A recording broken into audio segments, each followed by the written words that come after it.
Side দিয়ে এমন চিড়া জাল দিয়ে এসে মাছ ওটা জাল জাল আমরা মাপেন আপনি মাপেন গাড়ি বাজালে হবে মাছ আটাল লাগবে না মাটন বাংলা মাছ ফেলা যাবে এটা হবে না ছেড়ে দেওয়া যাবে না আগে জাল ভালো জাল দিচ্ছে নিজে একবারে ছিঁড়ে ছিঁড়ে এখানে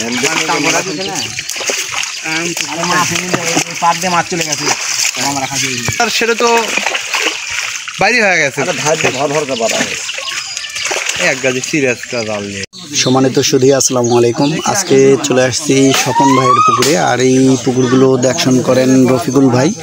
তো আমরা রফিকুল ভাইয়ের কাছে অলরেডি চলে যাব। আর এখানে যে মাছগুলো রয়েছে সেটি যদি আপনাদেরকে বলি, এখানে বাংলা মাছ রয়েছে, রুই, মৃগেল, সিলভার।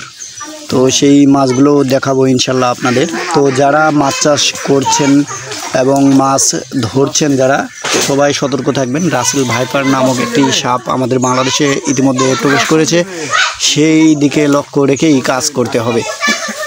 তো বন্ধুরা, যারা জাল টানছেন এদেরকে আমরা একটু জিজ্ঞেস করব যে সাপের সাথে দেখা হয়েছে কিনা। আপনারা কি সাপের সাথে সাক্ষাৎ হয়েছে রাসেল ভাইপার?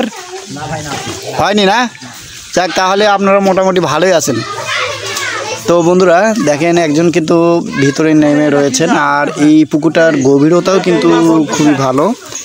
তো আমি আপনাদেরকে সরাসরি মাছগুলো দেখাবো, আর এই মাছগুলো আজকে বিক্রি করা হয়েছে, কতটি বিক্রি করা হলো সেটিও জানাবো। তো বন্ধুরা, আপনারা কিছু বস্তা দেখছেন, এই বস্তাগুলোতে দেওয়া আছে লিটার। তো আমি ভাইকে অলরেডি নিষেধ করে দিয়েছি যে লিটার দেওয়া যাবে না, কারণ লিটার দিলে মাছের ক্ষতি হতে পারে, এমনকি মাছ মারা যায়। আর লিটারে যে মাছ বৃদ্ধি হয় এটি কিন্তু ঠিক না, কারণ লিটারে প্রচুর পরিমাণে অ্যান্টিবায়োটিক থাকে। কারণ যারা মুরগি পালন করেন তারা কিন্তু অ্যান্টিবায়োটিক প্রতিনিয়ত ইউজ করেন, যার জন্য লিটারটা ব্যবহার না করাই ভালো। তো বন্ধুরা, আমরা মাছ তোলার পরপরই রফিকুল ভাইয়ের কাছে চলে যাব আর আপনাদেরকে দেখায়। আর পুকুরটার গভীরতা দেখেন, এগুলো হচ্ছে নিচু এলাকা, বন্যা আসলে ডুবে যায়। তো তারপরে দেখেন পুকুরের গভীরতা অনেক বেশি।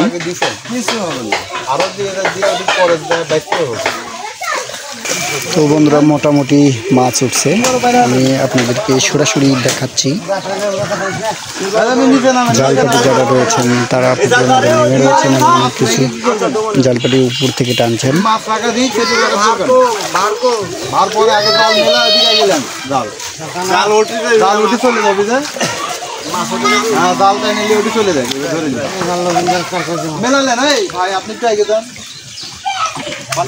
জঙ্গলগুলো উঠে দেন। আচ্ছা, তো বন্ধুরা, রফিকুল ভাইকে আপনারা দেখছেন বসে রয়েছে। তো রফিকুল ভাইয়ের সাথে আমরা কথা বলবো। তো জালগুলো আরেকটা পাড়ে নিয়ে যাওয়া হচ্ছে, আমি আপনাদেরকে সেখানে নিয়ে যাব। তো এখানে রফিকুল ভাইয়ের সাথে কথা বলা হলো না, এখানে অনেকেই বসে রয়েছেন আর আজকে মাছ বিক্রি করবেন এটি। তো চলুন ওই পাড়ে যাই, ওই পাড়ে গিয়ে আপনাদের সাথে কথা বলি। তো বন্ধুরা, আপনারা রফিকুল ভাইকে দেখছেন। রফিকুল ভাই এটার তত্ত্বাবধায়কের দায়িত্বে রয়েছেন, অর্থাৎ দেখশন করেন। তো ভাই এখানে কি খাবার দেন সেটি একটু জানবো। ভাই এই পুকুরে কি খাবার দেন বর্তমানে? এখানে খোল দিই, এগুলো দিচ্ছেন? হ্যাঁ। তো আপনারা এই যে বাংলা মাছের ধানি করছেন, এই ধানিটা বিক্রি করছেন না? হ্যাঁ, বিক্রি করি। কত করে মন? ৮,০০০ টাকা মন। ৮,০০০ টাকা এক লোক সাইজ হয়েছে। হ্যাঁ, ঠিক আছে।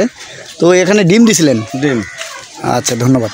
প্রিয় বন্ধুরা, রফিকুল ভাই অসুস্থ, দীর্ঘদিন অসুস্থ ছিলেন। তো এখন মোটামুটি সুস্থ, সবাই দোয়া করবেন তার জন্য, আরও যেন সুস্থ হয়ে যায় এবং ভালো হয়ে আপনাদের সাথে কথা বলতে পারে। সাইড দিয়ে এমন চিড়া জাল দিয়ে এসে মাছ ওটা জাল জাল আমরা মাপেন আপনি মাপেন গাড়ি বাজালে হবে মাছ আটাল লাগবে না মাটন বাংলা মাছ ফেলা যাবে, এটা হবে না ছেড়ে দেওয়া যাবে না আগে জাল ভালো জাল দিচ্ছে নিজে একবারে ছিঁড়ে ছিঁড়ে এখানে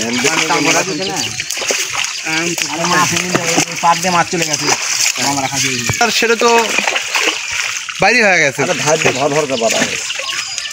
এক গাছে সিরিয়াস জাল নিয়ে আমি এত ভালোবাসি রে, তাই দেখ আমি তোর কথা কয়বার করছি জানি। আপনি আমার কথা কওয়া কি আমি কি কম দুঃখে করে আপনার কাছে গেছি হসপিটালে আমি তো জানি যে এ মাপের ঘরে দেটে আসছে, এটি দে, হাত দে, তুলে দে। এক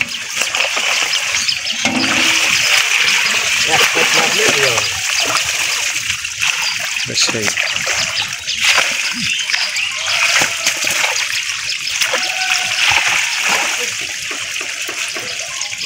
দুই চলে যাক নাকি দুইটা করে দিবেন না তিনটা করে দিবেন কাকা? দুইটা করে দিবেন না তিনটা করে দিবেন? দেন দেন দেন গেছেন মানুষ আছে, মানুষ আছে, আসছে। সম্মানিত শুধু লক্ষণে গাড়ি যা। কথা হলো। আর ভিডিওটি যারা ধৈর্য সহকারে দেখলেন সবাইকে জানাই আন্তরিক শুভেচ্ছা ও অভিনন্দন। তো আপনারা কী ধরনের ভিডিও দেখতে চান সেটা অবশ্যই জানাবেন। তো এই মাছগুলো সেটিং দেওয়ার জন্য খুবই ভালো হবে। সেটিং বলতে কি চাপে রাখতে হবে। চাপে রাখার পরে কেজিতে 5টা অথবা 4টা হলে আপনারা পুকুরে সেটিং দেবেন। তো সেটিং সম্পর্কে আপনারা কী ধরনের সেটিং দিবেন সেই মাছগুলো আপনারা দেখলেন। আর কোন নিয়মে দিতে হবে সেটি কিন্তু অলরেডি আপনারা জানতে পারলেন। তো ধন্যবাদ সবাইকে।